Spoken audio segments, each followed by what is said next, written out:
Good morning to one and all. Today we are going to start the unit 1 of the paper 1 for this semester 3 of the chemistry. In that we already know the syllabus. I already discussed the syllabus for this semester for the unit 1, unit 2, unit 3 in the last lecture, might be it on the Saturday.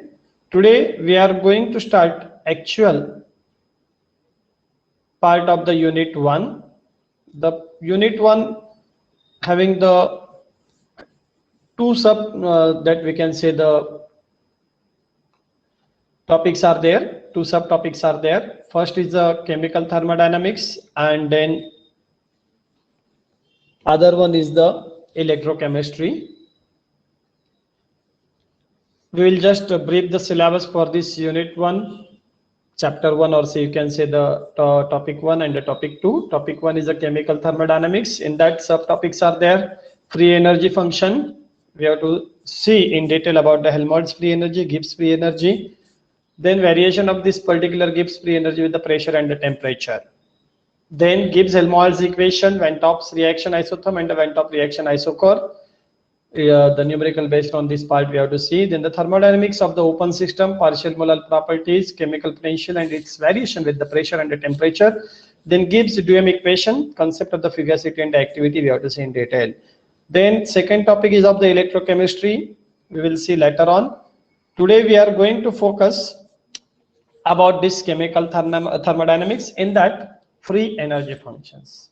You know, as far as the chemical reaction is concerned, it is unable to proceed without this particular free energy. Means you can say, in another word, when we are putting or say we are doing the reaction, okay, at that time that system consists of the association of the energy. You know, for any function, for any purpose, we require the energy. Similar way, whenever we have to carry out the reaction, how the reaction will get proceed? Reaction will get proceed via the energy, available energy. And that energy, which is very much important as far as the reaction is concerned, is nothing but the free energy. And that's why in the chemical thermodynamics, we have to brief about this free energy functions. There are the two types of the free energy functions, as already we know: Gibbs free energy and the Helmholtz free energy. This already part we have studied in the semester 2 of the FY. Then Helmholtz free energy is nothing but defined as, or say nothing but the difference between the internal energy and the entropy. Here you can see A, it is denoted by the A, which is given by the E minus Ts. Whereas Gibbs free energy is nothing but the G is equal to H minus Ts. H is nothing but the enthalpy, and here E is nothing but the internal energy. The difference is that only here we are going to consider the internal energy, and here the enthalpy is considered. Okay. Then A is equal to E minus Ts and G is equal to H minus Ts. These are the two free energy functions are there. That T is the temperature and S is nothing but the entropy. Gibbs free energy widely used as compared to Helmholtz free energy. At constant T, state of the system changes as dA is equal to dE minus TdS and dG is equal to dH minus TdS. For measurable change, that you can replace D by the delta. Delta A is equal to delta E minus T delta S and delta G is equal to delta H minus T delta S. But delta A associated with that corresponds to the W max. Hence A is the maximum work function. Means Helmholtz free energy corresponds to the maximum work. The change in the G,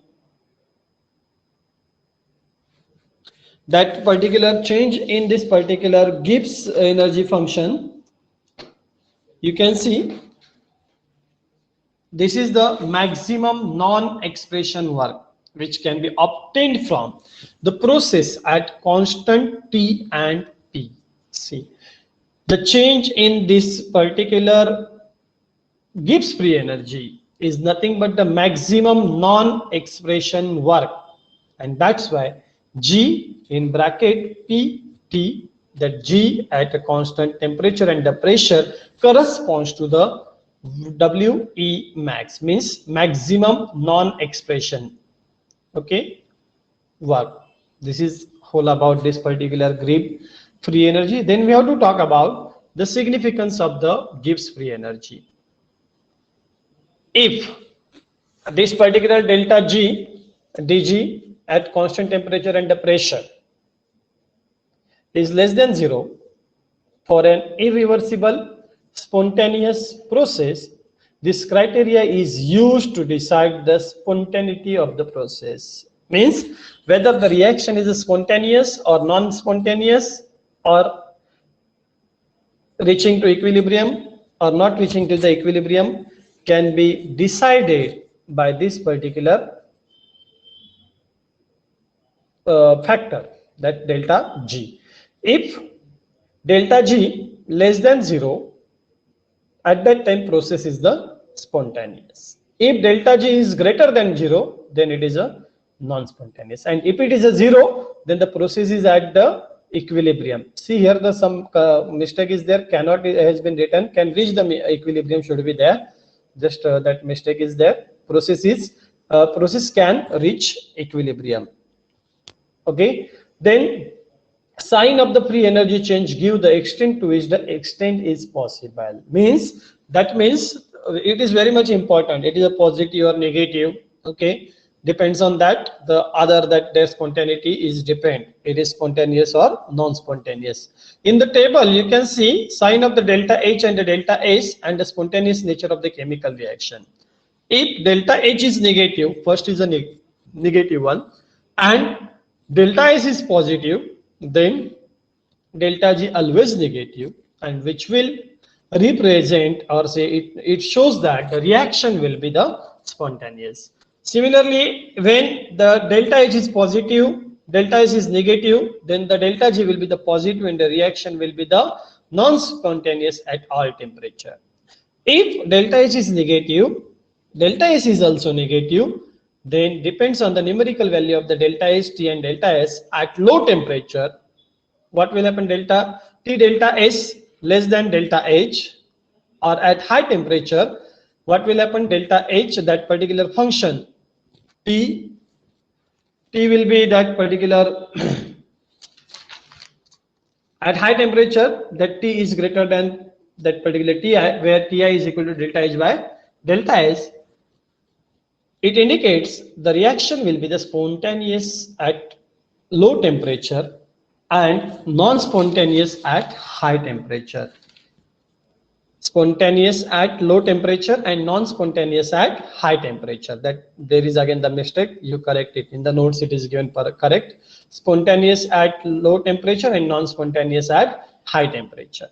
Then the positive, if the sign of the delta H is positive and delta S is also the positive, then again depend on the numerical value of this particular delta H, T and delta S. Here T is missing, delta H, T and delta S.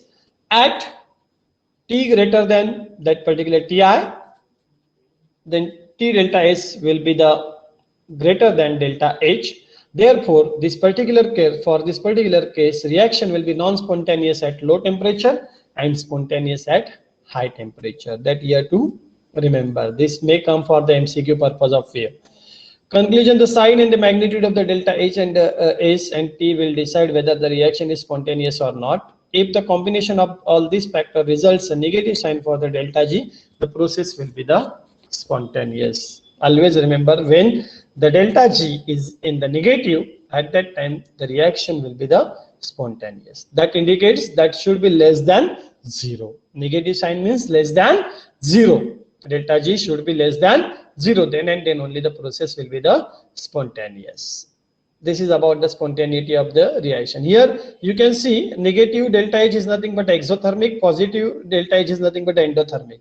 You should remember what is the endothermic and what is the Exothermic. Exothermic is nothing but the heat is evolved, and the endothermic is nothing but the heat is absorbed. That may come for the MCQ purpose of you. While studying this part, you should have to study your. You should have to make the focus on this part also.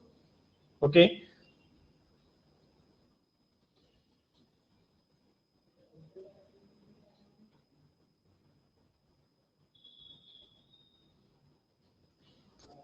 You got it. We'll stop here. Thank you. Session is open for discussion.